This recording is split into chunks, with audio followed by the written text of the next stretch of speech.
जब से ये कोचिंग व्यवस्था ज़्यादा बढ़ी है, कोचिंग सेंटर ज़्यादा बढ़े हैं, तब से इस देश में पेपर लीक का मामला भी ज़्यादा बढ़ गया है।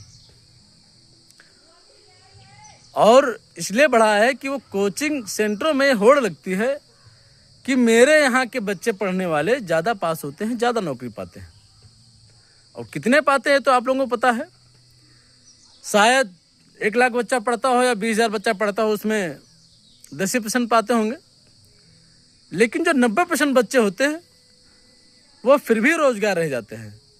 और वो 90% बच्चे, सिर्फ 10% बच्चे पास हो जाते हैं, उसमें संतुष्ट हो जाते हैं। और जो 90% बच्चे पास नहीं हुए हैं, उस व्यवस्था की तरफ उनका ध्यान नहीं जाता है।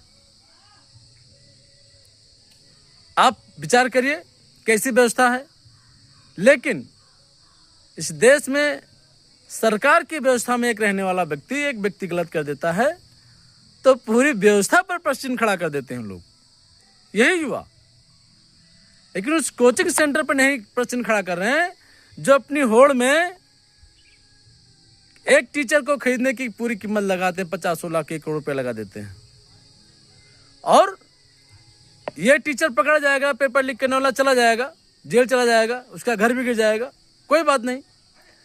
लेकिन आने वाली व्यवस्था में जो भी टीचर वहां पर आएगा, क्या उसकी व्यवस्था, मानसिक स्थिति, पारिवारिक स्थिति उसकी ठीक होगी? क्या कोई भी टीचर मजबूरी में आकर, जिस तरह पहले के टीचर ने पेपर लीक नहीं किया है, क्या वो नहीं करेगा? इसकी क्या गारंटी है? तो हम दोष किसको देंगे?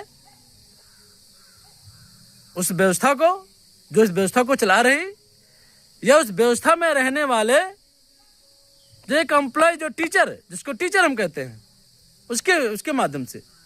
हम पूरी टीचर परंपरा को, गुरु परंपरा को दोषित नहीं कर रहे हैं, ना अंजनाओं को, सबने उसको दोषित किया।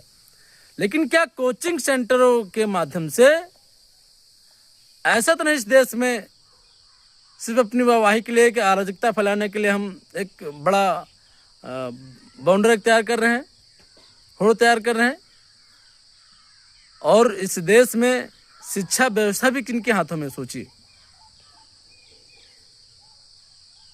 वही जो पार्लियामेंट में बैठे हैं, विधायक, सांसद, MLC, और वो सरकारों में नीतियां बनाने में भी रहते हैं। तो जो सरकारी स्कूलों में 1 लाख से 80,000 रुपया, 80,000 से 1 लाख रुपए जो तनख्वाहें दी जाती हैं, इनका क्या होगा हमको बताइए आप। क्या ये उनके पास जो बच्चे पढ़ रहे हैं, क्या वो बच्चे अच्छी शिक्षा पा रहे हैं? नहीं पा रहे हैं तो क्यों नहीं पा रहे हैं? और कितने इस देश में सरकारी स्कूल जो चलते हैं, जो 80,000 से 1 लाख रुपए पा रहे हैं, और सरकार का पैसा किस व्यवस्था में जा रहा है, कैसे खर्च हो रहा है, आप सोचिए। और वही प्राइवेट वाले, कोचिंग वाले लाखों रुपया लेकर अपनी डिग्रियां दे रहे हैं। प्राइवेट विद्यालय, विधायक, सांसद के विद्यालय, बड़े बड़े आदमियों के विद्यालय, बिजनेसमैन के विद्यालय, लाखों रुपया लेकर डिग्रियां दे रहे हैं। तो जो हमारे सरकारी टीचर बैठे हैं, ये डिग्रियां क्यों नहीं उपलब्ध करा पा रहे हैं? ये पढ़ाई क्यों नहीं उपलब्ध करा पा रहे हैं सही से, कि बच्चों को वहां पर कोचिंग ना लगानी पड़े? कोचिंग क्यों लगानी पड़ रही भाई? विचार करिए इस पे। क्या हमारे शिक्षक सही से नहीं पढ़ा रहे हैं?